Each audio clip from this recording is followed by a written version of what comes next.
출애굽기 25장. 자, 10절에서 22절까지 다시 한번 읽겠습니다. 이 출애굽기 25장 저번에 했던 본문이랑 같아요. 그들은 조각목으로 궤를 짜되 길이는 2규빗 반, 너비는 1규빗 반, 높이는 1규빗 반이 되게 하고, 한별이 11절. 너는 정금으로 그것을 싸되 그 안팎을 싸고 윗가로 돌아가며 금태를 두르고 그는 그와 고리 4개를 만들어 궤 밑바닥 모서리에 달되 둘은 이쪽에 둘은 저쪽에 달도록 한다. 그리고 아카시아 나무로 채를 만들어서 금을 입혀라. 그 채를 궤 양쪽 고리에 꿰어서 배를 매게 하며 25절. 채를 궤의 고리에 빼내지 말지며 내가 내게 줄 증거판을 떼쓰게 될지니 순금으로 속죄소를 만들되 길이는 25절. 2규빗 반, 너비는 17절. 1규빗 반이 되게 하고 금으로 그릇 둘을 속죄소 두 끝에 쳐서 만들되 한 그룹은 이 끝에 또 한 그룹은 저 끝에 또 속죄소 두 끝에 속죄소와 한 덩이로 연결할지며 그룹들은 그 날개를 묶여서 그 날개로 속죄소를 덮으며 얼굴을 서로 대하여 속죄소를 향하게 하고 이 속죄판을 궤 위에 놓아라. 그리고 궤 안에는 내가 너에게 줄 증거판을 넣어 두어라. 같이 읽어요. 22절.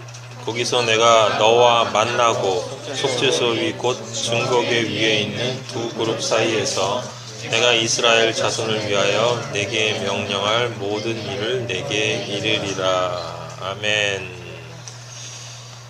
네, 우리 저번 시간에 그 성막에 대한 이야기를 시작을 했고, 첫 번째로 그 성막에서 가장 중요한 그 지성소 안에 있는 언약궤, 법궤 또는 증거궤라고 불리우는 그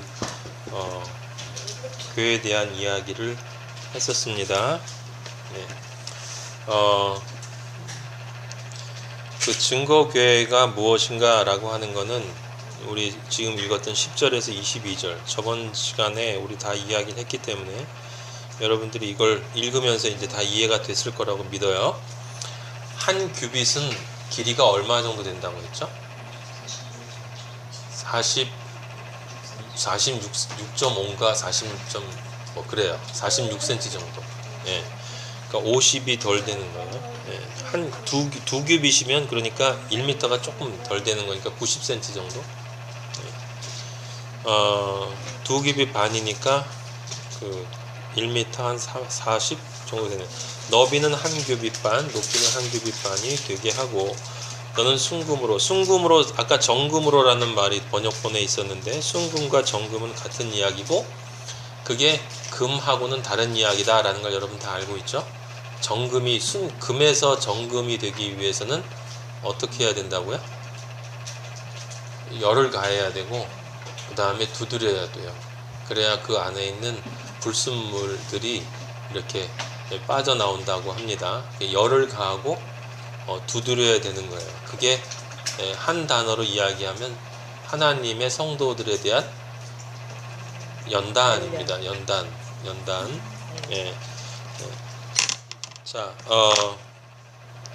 그래서 그 정금이 되어야 되는데 실제 정금은 온전한 정금은 없다고 해요. 그래서 그 실제 온전한 정금은 예수 그리스도이기 때문에 예수 그리스도를 상징하는 것이고 예수 그리스도의 의 금은 그리고 그 의를 얻기 위한 믿음을 상징하기도 하고 예수 정금은 그런 것을 상징한다라는 걸 여러분 다 알고 있고 그 다음에 금고리를 만들고 그 다음에 채라는 게 뭔지 다 알고 있고요. 조각목이라고 하는 게 가장 제일 중요한 우리를 상징하기 때문에 조각목이 정말 쓸모없고 오히려 다른 나무들에게 해를 끼치는 극단적으로 이기적인 나무예요. 이 조각목. 아까 아카시아 나무라고 나와 있었는데 그게 아카시아 나무가 여러 종류가 있다고 그래요. 예. 그래서 그 종류 중에 하나라고 하는데 그 안에 16절에 보면 증거판을 궤 속에 넣으라고 했습니다. 그리고 그 위에 17절에 속죄소를 덮었고 그 속죄소 두 끝에 이 속죄소랑 연결해요. 한 덩이로 연결한다고 했습니다. 19절에 보면 속죄소와 한 덩이로 연결해야 한다라는 것이 나와 있고 그 그룹이 날개를 높이 펴서 속죄소를 덮어야 한다고 했습니다. 그리고 얼굴을 대하여 속죄소를 향하게 하고 속죄소를 이제 거기다 얹으라고 했죠. 그러니까 그 날개를 높이 펴서 그 날개로 속죄소를 덮는다라고 하는 그룹들이 덮는다라고 하는 것은 뭐겠습니까? 그룹들을 통해서 독수리 날개로 품으신다. 아버지가 덮으신다라는 뜻이 되는 거고 또 아버지가 그 천사들을 그룹들을 통해서 우리를 보시는 거예요. 이 법궤는 누구를 무엇을 상징한다고 그랬습니까? 의인이 된 죄인을 상징한다고 했어요. 의인이 된 죄인. 바로 그리스도인이에요. 그리스도인. 법궤는 그리스도인을 상징합니다. 그런데 그거를 좀 여러분들이 전체적으로 이해할 필요가 있는데 여기 지금 그 직사각형인 게 없으니까 자 여기 여러분들이 이렇게 이해를 하세요. 자, 여기 지금 이게 성막이에요. 성막 회막 큰 회막 네? 회막이 있고 그 회막의 동쪽으로 이제 입구가 있단 말이에요. 그죠? 여기 근데 이 입구가 벽이 아니고 회막으로 쳐져 있어요. 이게 천으로 쳐져 있어. 근데 입구에 보면 뭐로? 무슨 실로? 청색, 홍색, 자색, 청색, 자색, 홍색, 가느개꽃, 배실, 네? 흰색, 청색, 자색, 홍색, 흰색. 그 네 가지 색으로 이렇게 이제 또 그 그룹이 이렇게 새겨져 있고 그 문을 열고 들어가면 처음 있는 게 뭐야? 성전 뜰이 나오는데 성전 뜰에 뭐가 있어요? 그 앞에? 번제단. 이거 외워야 돼, 여러분들. 번제단이 있어요. 지금 종이 있으면 한번 그려보면 좋은데. 아니면 핸드폰이 있으니까 그 성막을 찾아봐요. 인터넷에. 그림이 나와 있을 테니까. 들어가면 이 그림을 이걸 정확하게 이해해야 돼요. 그 전체적인 설명을 여러분들이 이해하고 이게 영적으로 어떤 의미를 갖고 있는가를 알면 아버지가 얼마나 신비하신 분인가를 우리가 알 수 있는데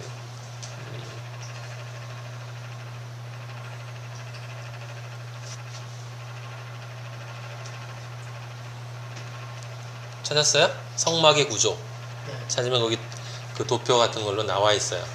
그 입구가 오른쪽이에요. 오른쪽 그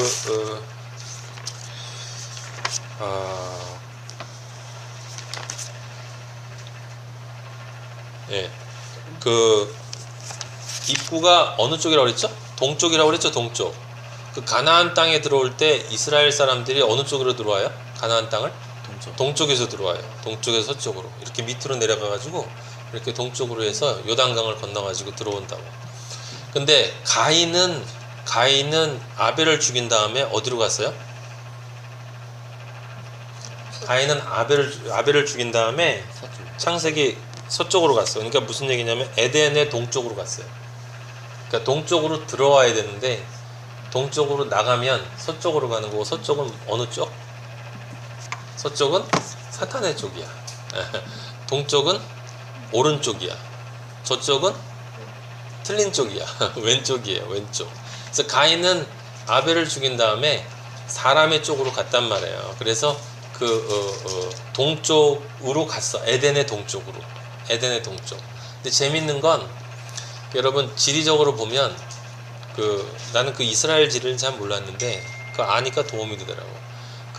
이스라엘이 있고 그 이스라엘을 침공한 바벨론이라는 나라가 있는데 그 바벨론 사이에 뭐가 있냐면 티그리스하고 유브라데 강이 있어요. 예? 예. 티그리스하고 유브라데가 있는데 요한계시록에 보면 그 티그리스 유브라데 강을 유브라데 강이라는 말로 한 단어로 표시를 해. 상징적인 의미인데. 그래서 유브라데 강 동쪽은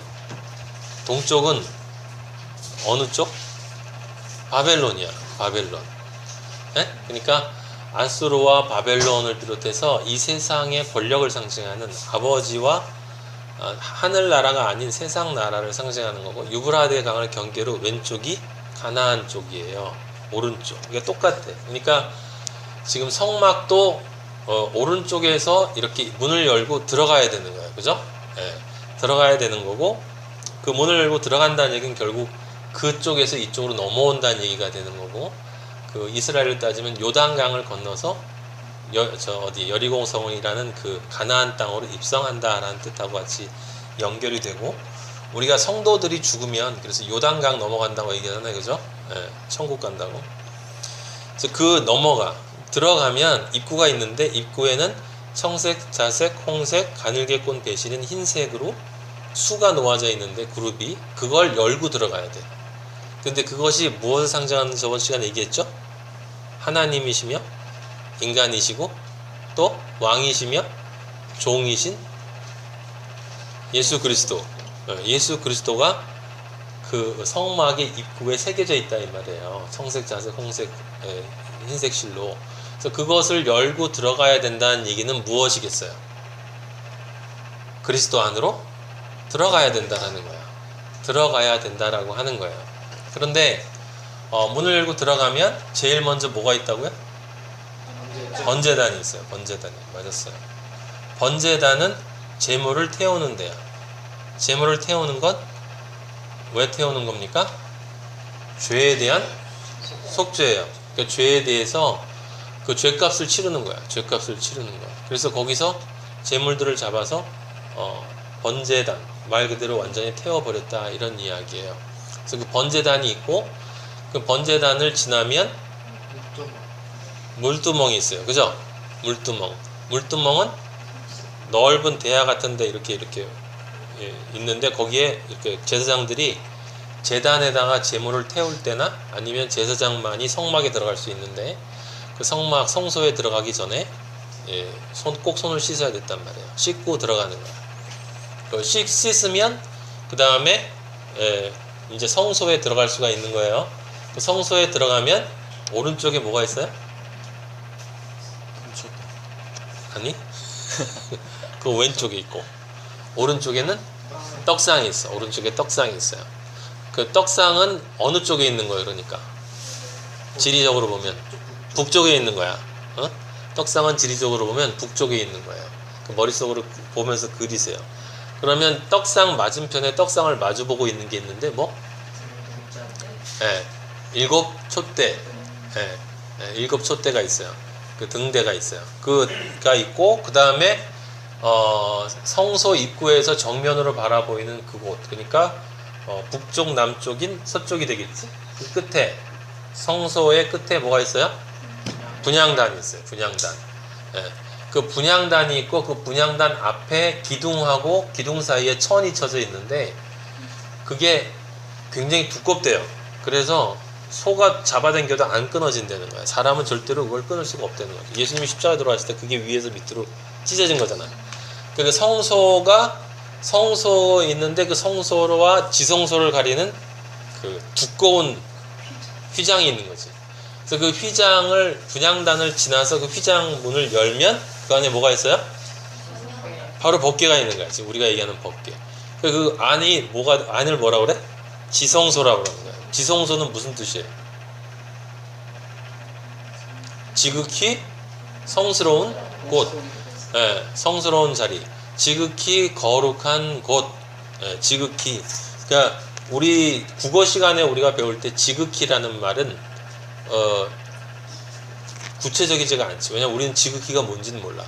그러니까 지극히 거룩한 곳이라고 하는 것은 절대적으로 거룩한 자리라는 뜻이지, 상대적으로 우리가 생각할 때 굉장히 높은, 굉장히 거룩한, 우리 것보다 더 훨씬 거룩한 그런 뜻이 아니에요.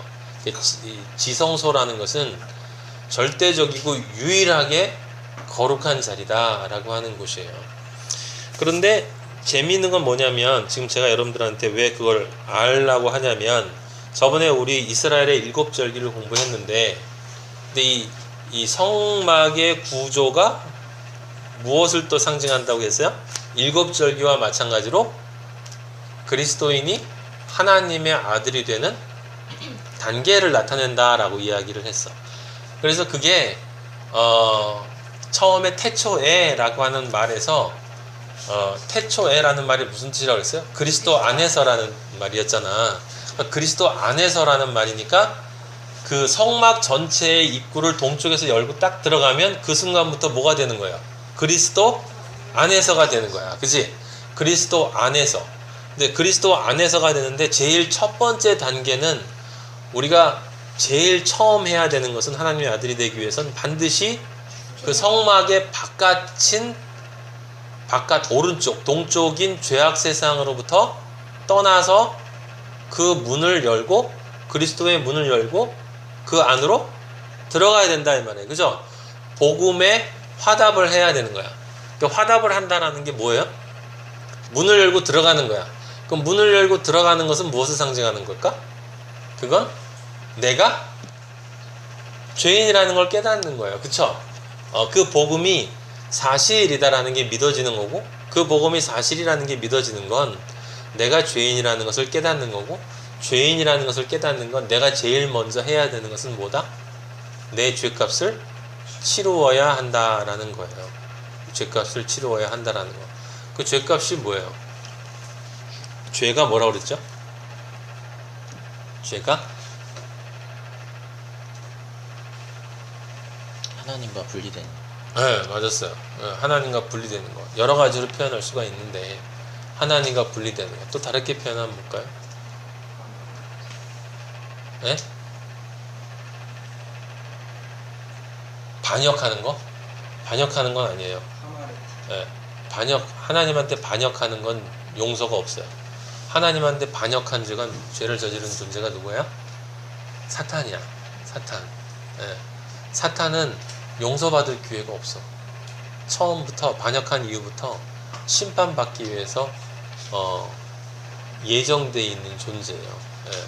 반역한 이후부터는 그렇게 결정이 되어 있기 때문에 그리스도의 피로 용서받을 기회가 없어. 사탄에게는. 예. 우리는 우리가 저지른 죄는 지금 얘기한 것처럼 순서가 바뀐 거 맞았어요. 예. 그 순서가 바뀌었다는 것은 뭐예요? 내가 모든 것의 중심이 되려고 하는 것이에요. 근데 조금 더 구체적으로 얘기하면 악을 저지르면 죄인이잖아요. 악은 악인이야. 근데 성경에서 얘기하는 악이라고 하는 건 우리가 화요일에도 여러 번 공부했는데 하나님이 말씀하셨거든. 이 백성이 내게 이스라엘 민족이 예레미야서에 뭐라고 그랬어요? 두 개의 악을 저질렀다고 그랬지. 두 개의 악을 저질렀다고 그랬어. 그 두 개의 악을 저질렀는데 그 두 개의 악을 구체적으로 명명하셨죠. 기억나요? 첫 번째가 뭐였는지? 생수의 근원인 나를 버린 것. 그게 첫 번째야. 생수의 근원인 나를 버린 것. 그러니까 아버지를 버린 것. 그게 첫 번째예요. 두 번째는 스스로 우물을 팠는데 그 우물이 터진 우물이야. 그래서 채워질 수 없는 터진 우물을 판 거. 그게 두 가지 악이라고 했어요. 두 가지 악. 이해되죠? 생수의 근원인 아버지를 떠났어. 그래서 스스로 자기 우물을 팠는데 그 우물은 터진 우물이라 그 우물은 절대로 채워질 수 없는 우물. 그러니까 이거를 다른 이야기로 하면 아주 쉬운 이야기죠. 행복의 근원인 존재를 떠나서 스스로 행복을 찾았는데 무엇만 찾게 됐다? 행복감만 찾게 됐다. 그 얘기예요. 그러니까 제가 강의 시간에 했던 얘기가 정확하게 성경 얘기죠. 그렇게 해서 행복감만 찾게 됐다라고 하는 거예요. 근데 이제 그 질문을 던질 수가 있죠. 그러면 그게 왜 악인데? 아버지를 떠나서 내가 스스로 우물을 팠는데 이 우물이 행복이 나에게 진정한 행복을 줄 수 없는 것을 파서 그냥 계속 들이붓다가 가면 되는데 그게 왜 악인데? 라는 질문을 던지게 되면 근본적인 죄라는 개념으로 들어가요. 그건 뭐냐면 아버지가 이 세상을 창조하신 목적, 아버지가 이 세상, 온 우주를 창조하신 목적이 뭐죠? 창조의 목적은, 잘 들어요? 창조의 목적은 창조예요. 예. 창조의 목적은 창조. 이 말 여러분 이해하죠? 창조의 목적은, 창조라는 말은 창조가 처음 물리적 창조가 있고, 그 다음에 믿음을 통한 창조가 있고, 그 다음에 창조의 완성이라고 하는 궁극적 창조가 있다 이 말이에요. 세 가지 창조가 있다고 그랬지. 그게 성경이 얘기하는 전체 이야기고, 아버지가 이 세상을 창조하신 목적은 바로 그 창조예요. 창조. 그 창조가 무엇을 창조하는 거냐면 아버지의 아들을 창조하는 거지. 근데 그 아버지의 아들을 창조하는 일에 우리가 아버지를 떠나서 우리가 터진 우물을 파게 되면 어떤 일이 벌어지는 거예요? 아버지의 창조 목적에 반하게 되는 거예요. 예. 아버지의 창조 목적을 방해하는 거예요. 그럼 그게 뭘까? 그 성령 해방죄지 뭐. 아버지의 창조 목적을 방해하는 거예요. 반하는 거예요. 그게 죄야. 그게 죄예요. 아버지의 창조 목적에 위배되는 생각, 행위, 모든 것들, 그게 한마디로 행위죠. 행실, 생각까지 다 포함해서, 마음까지 다 포함해서, 그게 죄예요.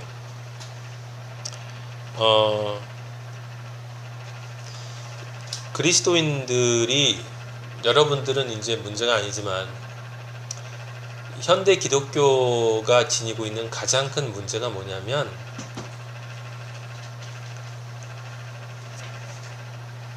죄를 모르는 거예요.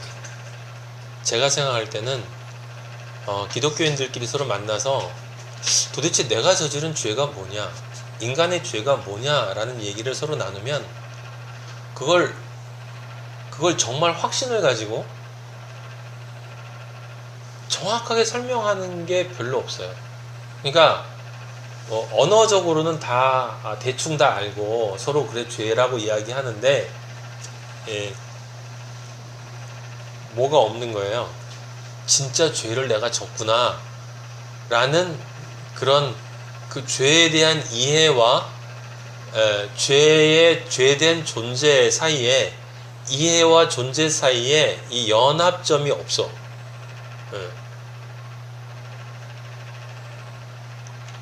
그게 가장 큰 문제예요.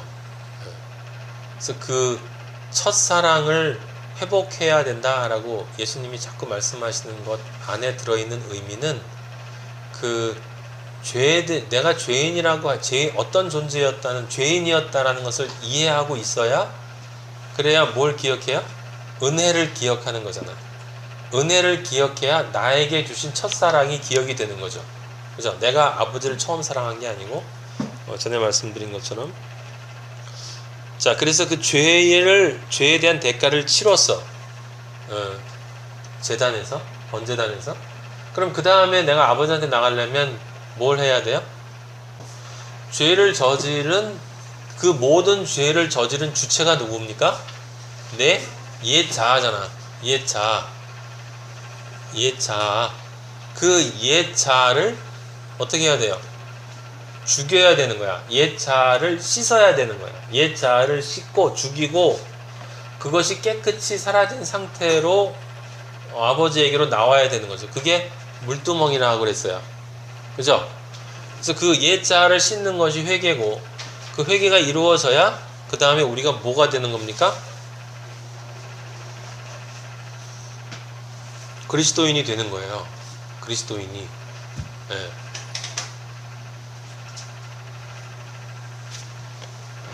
그럼 그리스도인이 되면 이 성막의 관점에서는, 구약의 관점에서 우리가 뭐가 되는 거죠? 왕 같은 제사장이 되는 거예요. 제사장. 그러니까 여러분들이 제사장이라는 생각이 있어야 되는데, 내가 제사장이라는 게 믿어져요? 근데 제사장이 뭐 하는지도 잘 모르잖아. 관심이 없는 거지. 그러니까.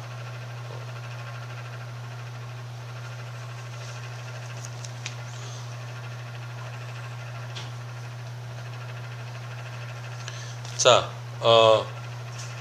제사장이 된다는 이야기는 성소 안에서, 이거 얘기하면 또 길어지는데, 성소 안에서 그리스도와 하나가 돼서 내가 이 죄를 지은 다른 사람들에 대한 죄를 대신해서 속죄하고 번제단에서 이렇게 태우잖아요. 그죠? 태우고, 그 다음에 그들을 또 축복하고, 하나님과 인간 사이를 매개하는 역할을 하게 되는 거예요. 제사장은.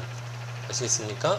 그래서 거룩한 존재가 돼서 이 거룩하지 않은 존재와 그 다음에 하나님 사이에 내가, 또는 그리스도인과 내 하나님 사이에 내가 중개자, 매개자 역할을 하는 거예요. 나중에 그걸 자세히 좀 보도록 하고, 어쨌든 여러분은 왕 같은 제사장이 돼야 돼요. 왕 같은 제사장. 근데 또 왕이 된다는 건 또 뭐냐라는 생각을 또 해야 되지 않겠습니까? 그 베드로서에 나오는 왕 같은 제사장이라는 말은 쉬운 말이 아니에요. 진짜 어려운 말이에요. 알 것 같은데 세상을 통치하고 다스려라 그러거든. 통치하고 다스려요. 우리는 지금 이 세상을 통치하고 다스리고 있는데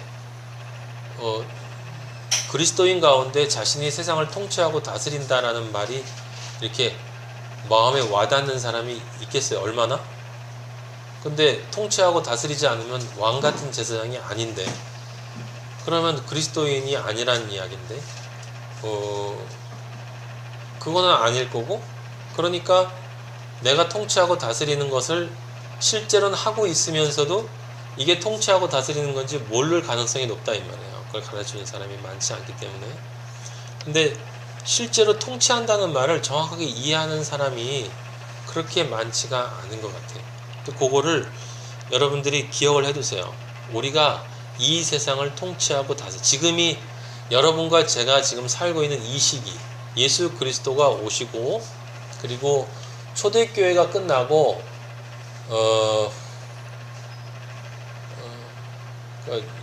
이 이스라엘이 완전히 파괴가 된 다음에 요한계시록이 쓰여진 때가 80년, 90년이니까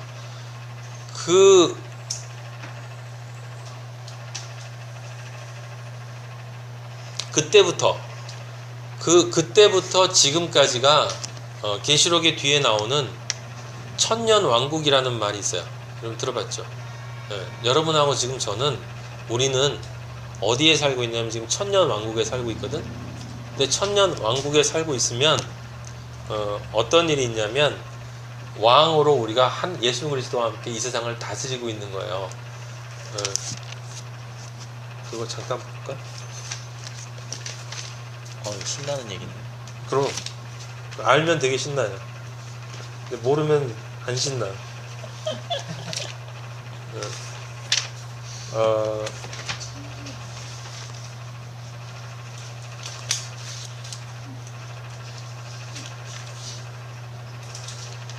자, 계시록 20장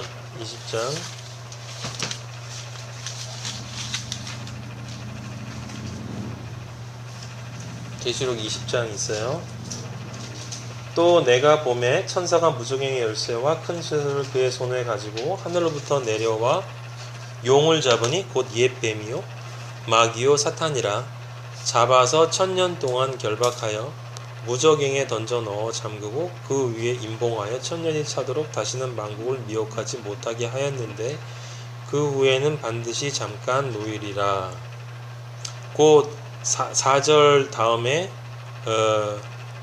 4절 보면, 또 내가 보좌들을 보니 거기에 앉은 자들이 있어 심판하는 권세를 받았더라. 또 내가 보니 예수를 증언함과 하나님의 말씀 때문에 목배임을 당한 자들의 영혼들과 또 짐승과 그의 우상에게 경배하지 아니하고 그들의 이마와 손에 그의 표를 받지 아니한 자들이 살아서 그리스도와 더불어 1000년 동안 왕노릇하니, 그 나머지 죽은 자들은 그 천년의 차이까지 살지 못하다. 이는 첫째 부활이라. 이 첫째 부활에 참여하는 자들은 복이 있고 거룩하도다. 둘째 사망이 그들을 다스리는 권세가 없고 도리어 그들이 하나님과 그리스도의 뭐가 돼서 제사장이 되어 1000년 동안 그리스도와 더불어 왕노릇하리라.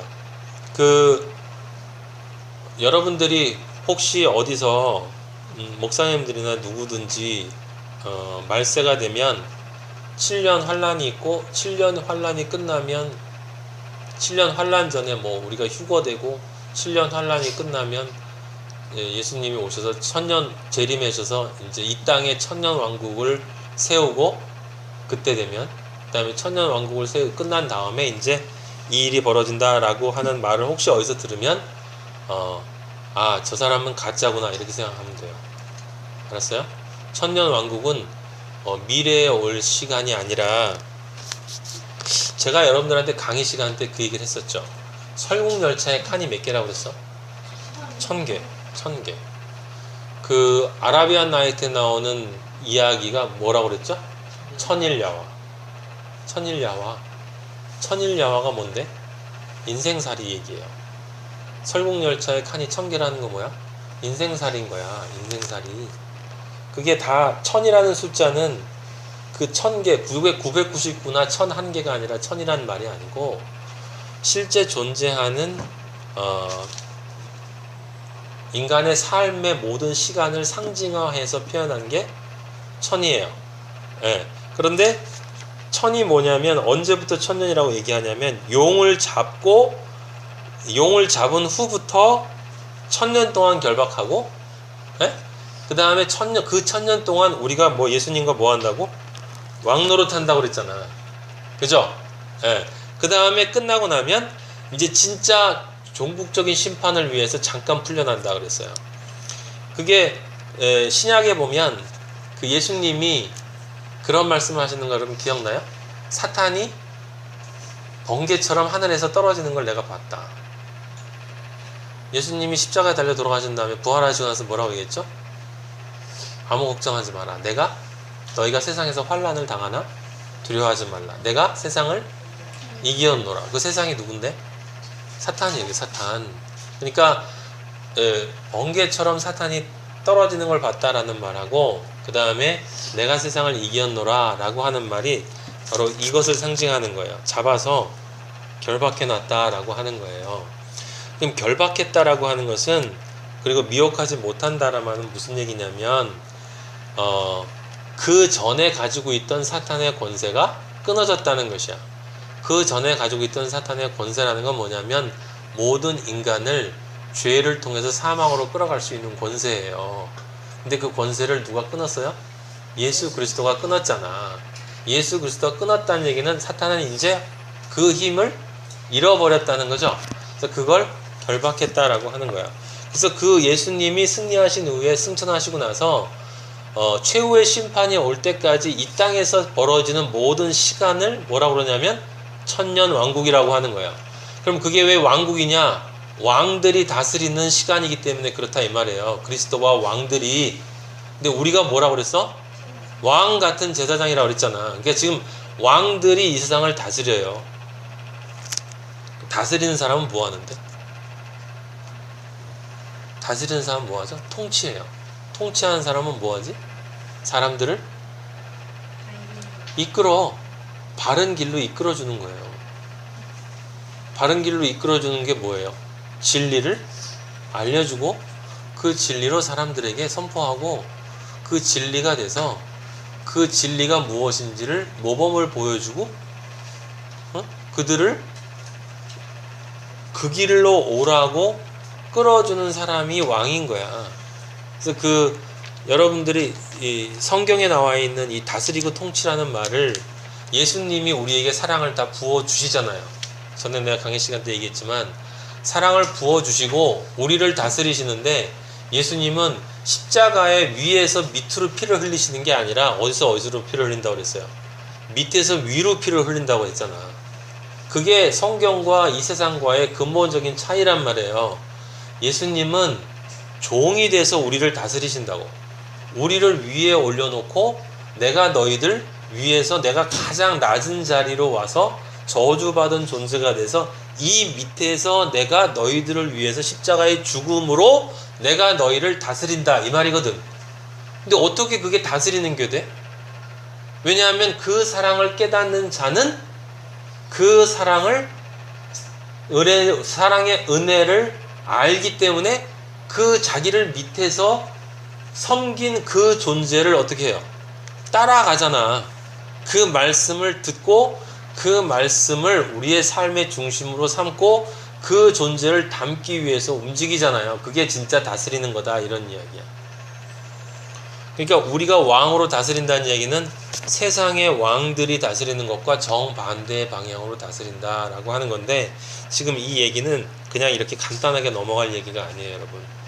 이걸 여러분이 진짜 깨닫지 못하면, 그리고 제가 볼 때는 이걸 정말로 깨닫는 사람들이 진짜 많지가 않아.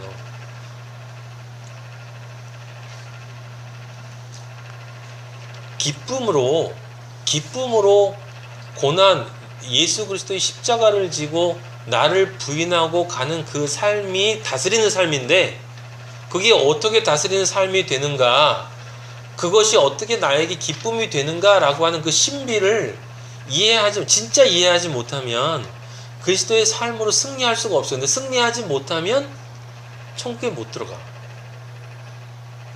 그래서 그걸 깨달아야 돼요, 여러분들이. 지금 여러분들이 간간히 조금씩 그걸 경험해요, 실제로. 그걸 알지 못해도 그리스도인이 맞기 때문에. 그런데 그걸 알아야 해. 알아야 믿음이 생겨요. 진짜 내가 다스리고 있다라는. 그래서 그게 능력이 된단 말이야. 능력은 깨달음에서 오는 거야. 말씀에서 능력이 오는 거라고. 그 말씀을 깨닫지 못하면 능력이 오지 않아요. 그래서 제가 이 얘기를 여러분들한테 지금 왜 드리냐면, 일단 간단하게 그 과정만 설명하고 지금 증거궤가 가지고 있는 의미가 뭔가를 좀 설명해 주려고 하는 거야. 거기 성소에 들어가면, 다시 한번 성소에 들어가면 오른쪽에 떡상이 있고 왼쪽에 등대가 있고 7등대, 그 다음에 분향단이 있어요. 그 분향단에서 예수 그리스도를 상징하는 연기가 피워지고 1년에 한 번 대제사장이 그 연기를 따라서, 그리스도를 따라서 지성소 안에 들어가면 거기에 법궤, 우리를 상징하는 법궤가 있어. 근데 그 법궤를 하나님이 보실 때 십자가의 피로 그게 덮여 있어야 우리를 보아준다라고 이야기를 했죠. 그래서 거기까지 얘기했잖아요. 예? 근데 궁극적으로 하나님의 아들이 된다라고 하는 그 모습이 성막의 어떤 모습이에요? 아들이 된 거예요? 네. 최종적인 창조의 목적이 완전히 이루어지면 우리가 뭐가 되는 거라고 그랬지? 새 예루살렘이 된다고 그랬잖아. 예.